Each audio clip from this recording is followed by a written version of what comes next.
कक्षा 7 के सभी विद्यार्थियों का मेरे चैनल में हार्दिक स्वागत है।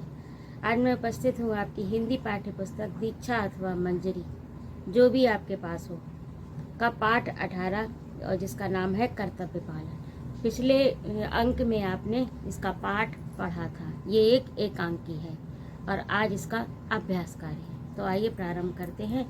प्रश्न अभ्यास पाठ 1 में है प्रश्न 1 में है राजा द्वारा ली गई परीक्षा में वन रक्षक किस प्रकार खरा उतरता है।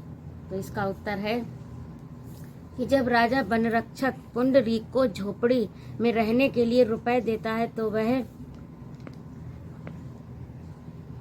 तो वह उसे रिश्वत कहकर लेने से इनकार कर देता है। इसके बाद राजा जब राजधानी चलने की बात करता है तो उस समय भी वह मना कर देता है। वह कहता है कि राजा यदि स्वयं आकर कहे तो भी मैं नहीं जाऊंगा, क्योंकि मैं इस समय वन की रक्षा में तैनात हूँ। वन की रक्षा में तैनात हूँ और कर्तव्य को छोड़कर जाना मैं उचित नहीं समझता। इस प्रकार वन रक्षक राजा द्वारा ली गई परीक्षा में खरा उतरता है। और दूसरा प्रश्न है आपका, वन रक्षक द्वारा परिचय पूछे जाने पर राजा क्या उत्तर देते हैं।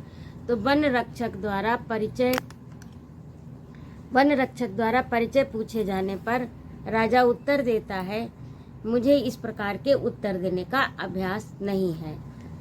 और अगला प्रश्न देखिए, वन रक्षक को राजा पर क्या संदेह होता है। तो वन रक्षक को राजा पर क्या संदेह होता है। वन रक्षक को राजा पर बदमाश होने का संदेह होता है।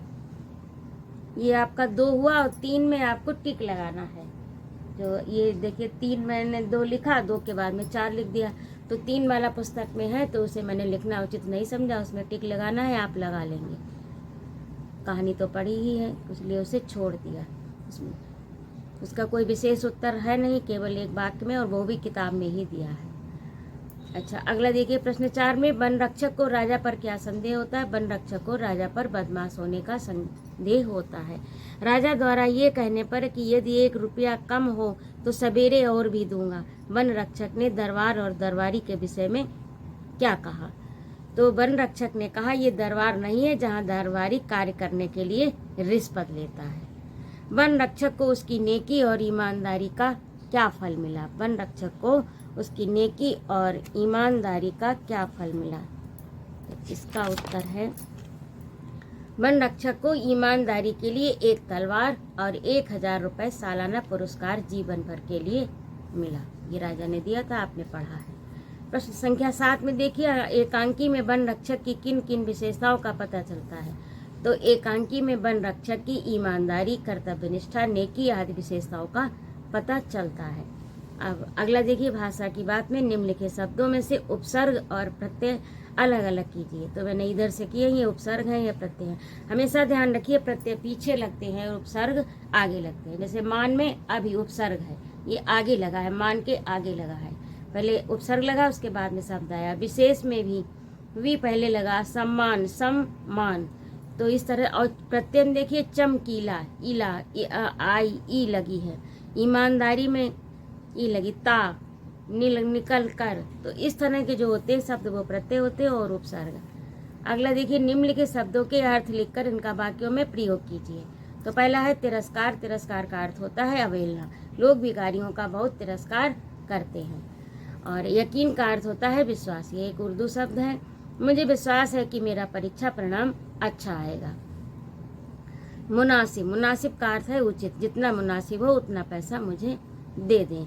रिश्वत। रिश्वत का अर्थ होता है घूस। आजकल बिना रिश्वत के कार्यालयों में कोई कार्य नहीं होता।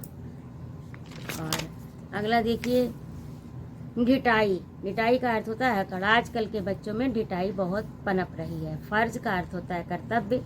अपने देश की रक्षा करना हम सभी का कर्तव्य है। निम्नलिखित वाक्यांशों के लिए एक शब्द लिखिए। तो पहला है किसी बात की परवाह ना करने वाला, यानी ये पूरा सेंटेंस है तो इसको एक शब्द में कहा जा सकता है। किसी बात की परवाह न करने वाला, लापरवाह। वन की रक्षा करने वाला, वन रक्षक।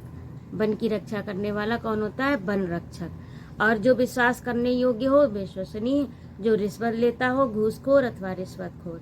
जो क्षमा करने योग्य न हो अक्षम्य, जो क्षमा करने योग्य न हो अक्षम्य।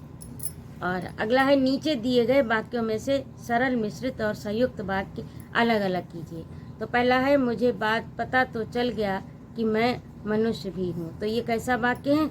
मिश्रित वाक्य है। एक इधर है और एक इधर, दो वाक्यों से मिलकर एक पूरा वाक्य बन गया, दो छोटे छोटे वाक्यों से, और जो दो एक दूसरे को आपस में जोड़ भी रहे हैं। अगला, इसे ऐसे वाक्यों को मिश्रित वाक्य कहते हैं। खा में है आज मेरा सारा अभिमान, मुझे झूठा जान पड़ रहा है। ये साधारण वाक्य है, सरल वाक्य। और तुम कहाँ रहते हो और क्या करते हो, तो ये संयुक्त वाक्य है। एक वाक्य ये हो गया और एक ये, दो को मिलाकर एक हो गया। और इसे किसने जोड़ा? और ने जोड़ दिया। तुम कहाँ रहते हो और क्या, तो ये कैसा वाक्य हो गया? संयुक्त वाक्य। गाँव में मैंने माना कि तुम दरबारी हो, आज के लिए तो एक छोटी सी रिश्वत और कल के लिए एक बड़ा सा वादा। तो ये मिश्रित वाक्य। इनमें देखो 1 2 3 कई वाक्य जोड़कर एक वाक्य बना है, और जो आपस में अलग नहीं है, एक दूसरे से मिले हुए हैं, एक दूसरे के पूरक हैं। तो ये आपका पाठ आज यहीं पर समाप्त होता है। अगला पाठ 19 में लेकर शीघ्र उपस्थित होती हूँ। यदि आपको मेरा पढ़ाना अच्छा लगता हो तो कृपया मुझे सपोर्ट अवश्य करिए, और यदि ना अच्छा लगता हो तो आप ना करें। उपस्थित रहने के लिए बहुत बहुत धन्यवाद। जय माँ भारत।